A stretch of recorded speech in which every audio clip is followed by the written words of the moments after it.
ملة أبيكم إبراهيم.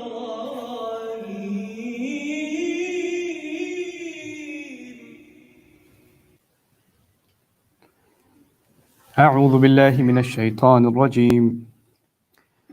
ولقد آتينا إبراهيم رشده من قبل وكنا به عالمين إذ قال لأبيه وقومه ما هذه التماثيل التي أنتم لها عاكفون قالوا وجدنا آباءنا لها عابدين قال لقد كنتم أنتم وآباؤكم في ضلال مبين قالوا أجئتنا بالحق أم أنت من اللاعبين قال بل ربكم رب السماوات والأرض الذي فطرهن وأنا على ذلكم من الشاهدين رب اشرح لي صدري ويسر لي أمري واحلل عقدة من لساني يفقهوا قولي فالحمد لله والصلاة والسلام على رسول الله وعلى آله وصحبه أجمعين أما بعد السلام عليكم ورحمة الله تعالى وبركاته.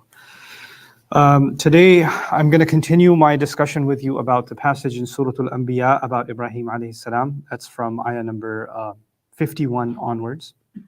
There are a couple of things, even though I'm not doing an in-depth tafsir study of this with you, we're taking a kind of a survey look and making observations about some of the highlights in the passage. There are lots more that I'm skipping, but some things, I think even in this series deserve attention, so I'm going to bring them to your attention, inshallah.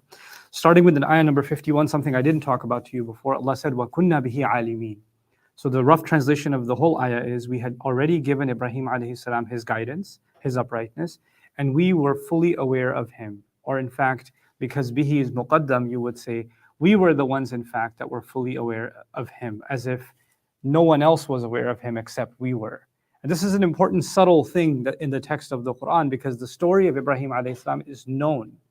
And even the Quraysh who used to worship idols used to claim that they are following the religion of their father Ibrahim alayhi salam. So the attribution to Ibrahim alayhi salam was done even by the mushrikun. That's why they made a big deal out of the Kaaba. That's why they were already still sacrificing the animal.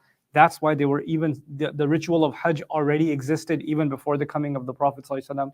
So this stuff was already there because in a twisted way, they were thinking in their mind, they're still following the religion of Ibrahim alayhi salam. On the other side, there's also the two other audiences of the Prophet ﷺ, which is predominantly in Medina, but in a subtle, indirect way also in Mecca, the Jews and the Christians, both of whom have a direct contact or direct affiliation with Ibrahim alayhi salam. And when Allah says, وَكُنَّا بِهِ عَالِمِينَ, it's as if He's taking a very direct, subtle but direct jab at all three and saying, you're not the ones who know about him, we do. He's reclaiming the story of Ibrahim alayhi salam. And He's saying, we're the ones who know about it, as if to say, whatever I'm about to say is the real account of Ibrahim alayhi salam. And this is something, as a student of the Quran, anybody who's going to study the Quran seriously should know that the Quran is reclaiming existing stories. So the story of Jesus already existed in the world before the coming of the Quran. The story of Moses existed. The story of the young people of the cave existed. These stories existed with their variations and they were popular among the people. And Allah said, you may have the names right, but all these other details you've corrupted and you've turned the story into something else entirely, right? And we're pretty familiar nowadays with the idea that there's a news event and then news media organizations know how to spin that event and turn it into something else. So you don't know what the actual, even if they have the footage and they have the, they've got the names and the dates and the documents and all that stuff is in order, but how they weave that together can turn it into a completely different story. And the Quran is actually making a very bold claim that it's taking charge of those stories again. It's retelling the story of Ibrahim alayhi salam as if to say, this is the original account, and anything that corresponds with this, with what you have, is worthy of keeping. And anything that conflicts with what this is to be removed. Because this is setting the record straight. This is one of the names of the Quran, وَمُهَيْمِنًا عَلَيْهِ, that it serves as a guardian over what came before it. It came to secure the truth in what's in it and to filter out the corruption that had been added in. So now with that in mind, that's one thing that I wanted to say about, the miraculous nature of the Quran. It comes to a prophet, sallallahu alaihi wasallam, who is not the graduate of a seminary. He didn't get a formal education, and yet the words that were given to him are challenging people that have established churches and synagogues and monasteries and have traditional, scholarly studies of centuries and centuries and centuries. And in just one ayah, Allah is crushing their scholarship and saying, no, we're the ones who know. وَكُنَّا بِهِ عَالِمِينَ. Right? And then Allah is talking about things that aren't even found in their literature. So that's one thing that I wanted to bring to your attention. The second thing is actually now today what I wanted to talk to you about is the response of Ibrahim alayhi salam when they said, we found our fathers worshiping this. And last session, before my tangent talk yesterday, last session on Ibrahim alayhi salam, I talked to you guys about how we have to identify what those forefathers represent in our day and age. And we have to read that historically, and then we have to see how that applies in our day and age. But today we're going to go back to the era of Ibrahim alayhi salam. And what I want to highlight to you is how Ibrahim alayhi salam responded to them. He said, Qala, when they said, we worship these gods, these idols, because we found our fathers and their fathers and their fathers doing exactly this. And they were worshiping these. So of course we're going to show adoration and devotion to these idols. In other words, our worship, our respect for this religion that we follow isn't just because we follow this religion, it's out of respect for our ancestry and our heritage. So now, in a sense, they've actually mentioned another God, right? So there's the God that they worship, but another God, the source of this God is my affiliation to my tribe, my people, my history, and that's why nationalism, tribalism, right, your race, your ancestry, that can also become a god of sorts. A culture can become a god of sorts. How do you know if a culture or a race or a nation has become a god? When that overrides the truth. When that overrides revelation, it overrides reason, it overrides morality. My culture says this, so that's how we're going to do it. And you know what? We Muslims have to be afraid of that. We have to be afraid of, because Muslims, we're not just purely Muslims. We come from a culture. We come from a South Asian culture or an African culture or a European culture or an American culture. Culture is a part of human identity. You can't escape it. It's how our personalities are formed, how our families are formed, how societies are organized. So Islam didn't come to get rid of culture. Islam didn't come and say, oh, your culture is bad. No, Islam actually recognized the varieties of cultures. وَجَعَلْنَاكُمْ شُعُوبًا وَقَبَائِلَ لِتَعَارَفُوا.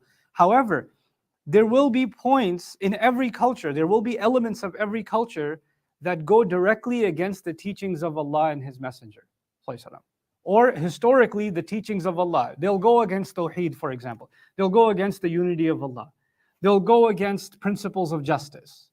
Ancient Arabian culture had this thing about daughters being a shame. If you have a daughter, it's a shame on you. You weren't man enough to have a son, and that's why you had a daughter, right? So that's part of their culture. It's something to be looked down upon, and the guy is hiding his face, not showing it in public. Quran captures that element of their culture, right? So now when there are parts of any culture that conflict with what Allah has given, or with fitrah, with justice, with truth, and we still hold on to that culture, then that culture is higher than the word of Allah. Then that culture is a kind of God. Then the culture is being worshipped. That nation is being worshipped, right? So they can become objects of worship. Just like we talked about yesterday, last session, there are other kinds of objects of worship. They mentioned one themselves. They said, we do this because our ancestors did it. Our fathers did it. There's no way we're going to go against what our fathers did. Now Ibrahim alayhi salam's response. لَقَدْ كُنْتُمْ أَنْتُمْ وَآبَاؤُكُمْ فِي ضَلَالٍ مُبِينٍ. No doubt about it. I swear by it. You already, all of you. And then he mentions kuntum, antum. There's two yous in there. And then وَآبَاؤُكُمْ, and all of your ancestry, فِي ضَلَالٍ مُبِينٍ, have obviously been lost all along. You've been lost. What are you proud of? A heritage of ignorance? This is what you're proud of? So he directly attacked them, their elders, their heritage, all of it all together. When it comes to this, he's aggressively anti this entire culture. By the way, this is the same Ibrahim alayhi salam. I want you to understand the contradiction here, the two opposing forces. This is the same Ibrahim alayhi salam who's concerned about the well-being of all of humanity. This is the same Ibrahim alayhi salam who, even when his father is kicking him out, is going to say, I'm going to be praying for your forgiveness. So it's not like he's harsh against the people. So then what's all this aggressiveness then? How do we understand this aggressiveness and his concern for people at the same time? He's aggressive against falsehood. And when falsehood is being justified and you're leaning on it by way of, well, that's how we've always done it. And that's how our family's done it. And that's how we've been doing it for generations. Well, you know what? Then your generations were entirely wrong. He's not going to hold back from being offensive when it comes to the truth, even if he cares. It's called tough love. And as a young man, he was daring enough to question that. You know, لَقَدْ كُنْتُمْ أَنْتُمْ وَآبَاؤُكُمْ فِي ضَلَالٍ مُبِينٍ. This is called in balagha studies. I'll use the word balagha a lot for those of you that aren't familiar with Arabic terminology. Balagha is the science of analyzing the communication techniques in the language of the Quran. Devices that are being used, elements that are being used in the language that create special effect in the meaning. And balagha is an aspect of the Arabic language that when you're translating the Quran, you don't see it much. Like you can translate the words, you can be mindful of the grammar, but you can't translate certain things. To give you an easy appreciation of that in English is sometimes you can translate what somebody says, like a transcript of somebody's speech, but you can't translate their tone, right? You can't translate if they were saying that sarcastically, or they were saying it angrily, or because the text is the text, right? Like I often give the example of the word okay. The word okay could mean okay. It could also mean die. It could also mean, well, you'll find out when you get home. It could also mean try that again. You know, it could be a threat, it could be sarcasm, it could be the farthest thing from okay and somebody says okay. I mean, my way of deciphering that is okay versus okay full stop in a text message. When it's full stop, it's a threat, I would assume. You know, so there's a hostility in the full stop that I just don't assume inside the, or obviously we have all caps, right? All caps means you're screaming, okay, shut up already, you know, or something like that. Or if it's not such a disarming okay, if it's not such an aggressive okay, you can say okay a couple of times, like okay, okay, okay. That means okay, I'm not being aggressive. You know, it could be, I don't know. These are my readings. But the point is, there are aspects of language that are not communicated simply with the text. There are aspects of language that have to do with tone, intonation, context. Arabic is so rich that even inside the text, it can capture some of those things, and that's balagha. Right? So part of the aspects of balagha here is something called, what's happening inside of this ayah is called khabar inkari. Khabar inkari is a kind of speech that's used when you're talking to someone who you are saying is absolutely wrong. They have a certain claim and you're being aggressive and hostile towards them in your response to that claim. So Ibrahim alayhi salam isn't just saying something offensive, he's saying it in a very offensive way. You people, you've always been, and not only you've always been, your fathers have always been drowned in confusion. And even fi dalalin mubin is actually pretty heavy language. You know, قَدْ ضَلُّوا or ضَلَلْتُمْ, you have been lost, but fi dalalin mubin, it's like that's all you've ever been in. You're drowned in it. This is all you breathe in. All around you is just confusion and misguidance. That's all it is. And it's so obvious. And the word mubin actually adds insult to injury, because when something is obvious, you should be able to see it. Like you're obviously doing something wrong. How stupid are you? Is embedded inside the word mubin. So he's really going out of his way and being offensive now. And so when they heard a young man, maybe he's a preteen, maybe he's 13, 14, we don't know his exact age, maybe he's a 12-year-old, and he's talking in this tone, obviously they're not going to take him too seriously, right? They're like, look at this kid, he's getting all fired up, making a scene. So they said, أَجِئْتَنَا بِالْحَقِّ? Oh, you have the truth? You came with the truth? Did you? You came with the truth. Huh, how cute.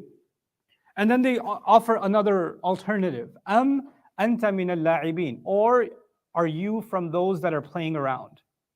So listen to this language. Did you bring the truth, or are you from those that are playing?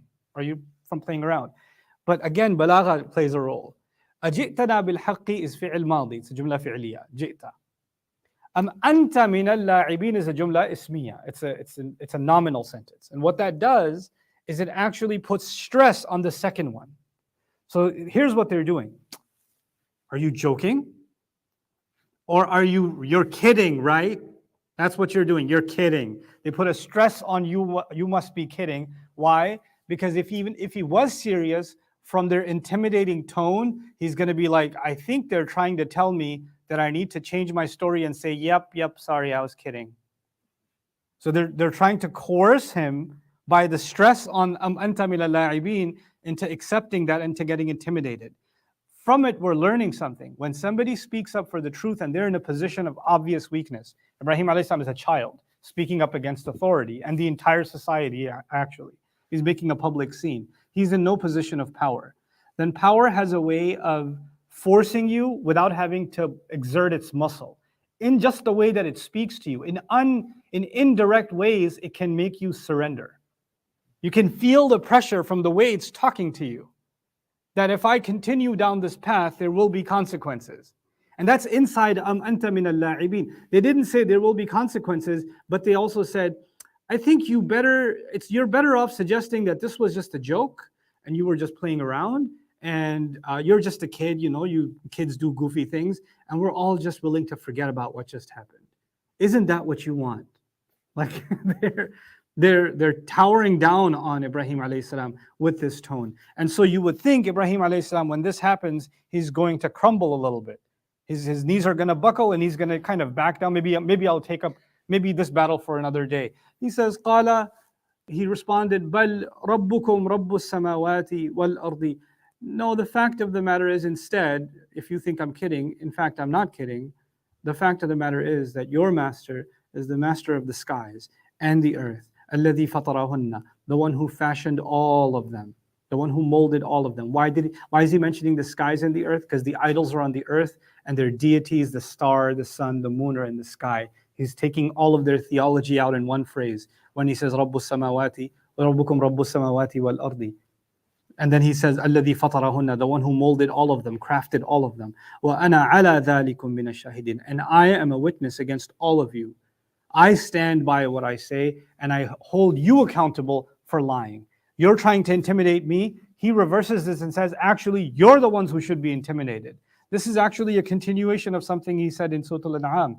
وَكَيْفَ أَخَافُ مَا أَشْرَكْتُمْ وَأَنَّكُمْ لَا تَخَافُونَ أَنَّكُمْ أَشْرَكْتُمْ بِاللَّهِ. How am I supposed to be afraid of your false gods that you make shirk with, and you're not afraid that you do shirk with Allah? Oh, you're trying to scare me? You're the ones who should be scared. And I am a witness against you, as if to say, there's a trial coming, and in that trial, the judge, meaning Allah, will ask for witnesses. And when he asks for witnesses, I will stand there witness that I told them that these aren't gods, Ya Rab. I'm a witness against all of them. وَأَنَا عَلَى ذَلِكُم مِّنَ الشَّاهِدِينَ. SubhanAllah. It's as if he can see the moment of Judgment Day in front of him already, and it doesn't scare him what's happening in this world. Compared to the horrors that are coming, this is nothing. These people are going to be powerless, if not today, then tomorrow. So وَأَنَا عَلَى ذَلِكُم مِّنَ الشَّاهِدِينَ. And then, which I'm going to, inshallah, explain to you in tomorrow's session, he openly says it. Some people say that he said this kind of under his, like an undertone, as he's walking away, as they laughed him off. They didn't take him seriously because he's a kid. He said what he had to say. But we don't know if he said this out loud and openly. The text isn't very, explicit about that. Or as they're walking away, he kind of clenches his fist and says this. But let's read what he says. وَتَاللَّهِ, and I swear by Allah. وَتَاللَّهِ. Now in Arabic, when you swear by Allah, you say wallahi. You say wallahi. But when you swear by Allah and you are really enraged, then you resort to tallahi. Tallahi is extremely serious. It's charged with emotion. You don't say that under normal circumstances. In fact, wallahi, Arabs say it under very normal circumstances. It could be something so trivial, and they can still say wallahi. They'll say wallahi when it's not even needed. Like, wallahi, that ice cream was good. Wallah. Wallah is so good. Wallah, strawberry. Wallah. Like, they go wallah everything, right? And that's okay. That's part of the culture. And Allah even acknowledges that historically. And He says, لا يؤاخذكم الله باللغو في أيمانكم. Allah is not going to hold you to account for, the oath that you took because you were just, shooting the breeze. You're just talking. You're just smack talking. And you don't really mean it. Now, from years ago, I gave the same example. I said, a couple of friends are hanging out and a friend says to their friend, man, wallah, you better shut up. I'm going to kill you. Wallah. I mean, it's not like he took an oath by Allah and he shows up with a dagger the next day. I'm sorry, bro. An oath is an oath. This is sacred, nothing personal. That's not what this means. He just said it. You know, you're not held to account for that. But tallahi is a different story. Rare occasions in the Quran you'll find somebody out of their rage, out of their frustration, they'll express tallahi. And so Ibrahim alayhi salam uses it. The brothers of Yusuf used it against their father when they saw him crying years after Yusuf's disappearance. He said, Tallahi tafta'u tadhkuru Yusuf hatta takuna haradan. I swear to God, you're going to keep missing Yusuf? You keep mentioning Yusuf? You keep remembering Yusuf until you're going to die too? Get over it already. They got so frustrated that the words of their frustration were captured with Tallahi. Here, Tallahi is being used with the frustration and the rage of Ibrahim alayhi salam. And after that, Tallahi, whatever he's going to say, he means business. He says, لَأَكِيدَنَّ أَصْنَامَكُمْ. I swear by it. There's no doubt about it. I will scheme and I will scheme. I got a plan that I'm going to execute for all of your idols. I'm going to deal with your idols. I swear by Allah. I'm going to do this. He's made up his mind. So we don't know if he actually said this out loud and they didn't take it seriously, or as they're walking away, he just kind of said this to himself. After you people turn your back. But actually, my personal inclination is that he did say this out loud. The reason I would say that is because when you guys already know what happened, he smashed the idols. When they found the mess, they actually said, oh, we remember a young man talking about them. He was mentioning them. I think they call him Ibrahim. That's how they mentioned it. So they heard that he was issuing threats to their gods, right? And now somebody's like, I remember this one kid. What was his name? Ibrahim. He was talking about them. So Tallahi la'akidanna asnamakum ba'da an tuwallu mudbirin. What I leave you with is to appreciate the deep, deep hatred Ibrahim alayhi salam has for anything placed next to Allah. How much it bothers him, how it enrages him. This is a man filled with love for humanity. For his entire life is filled with love for humanity. But when it comes to shirk, there's a fire inside him. There's a rage that comes out in the text. And we call ourselves followers of the religion of our father, Ibrahim alayhi salam. And we have to develop that same disgust for anything that is placed next to our Rabb. Outside, in the physical material world, or in the world of ideas, or in the world of culture or tradition, it doesn't matter which world it comes from. When something even gets close to being placed next to my Rabb, then I have to have a desire to just destroy that idol. I don't want it anywhere near me. I want to crush it and get rid of it. And if there's something inside me, I've got to break and smash those idols. Once I identify them, I have to have a spite towards them.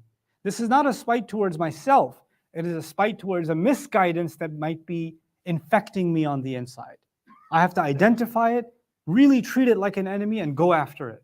And we learn that emotional kind of energetic response to protecting the iman in Allah from these words of Ibrahim alayhi salam. So I'll leave you with these thoughts. Inshallah, we'll continue the analysis of this story tomorrow. Barakallahu li wa lakum fil Qur'an al-Hakim wa nafa'ani wa iyyakum bil ayati wa hakim. In fact, not tomorrow. We're going to do this after Taraweeh. So tonight's Saturday. So I'm going to do a late night session too, inshallah. Jazakumullahu khairan. Assalamu alaikum wa rahmatullah.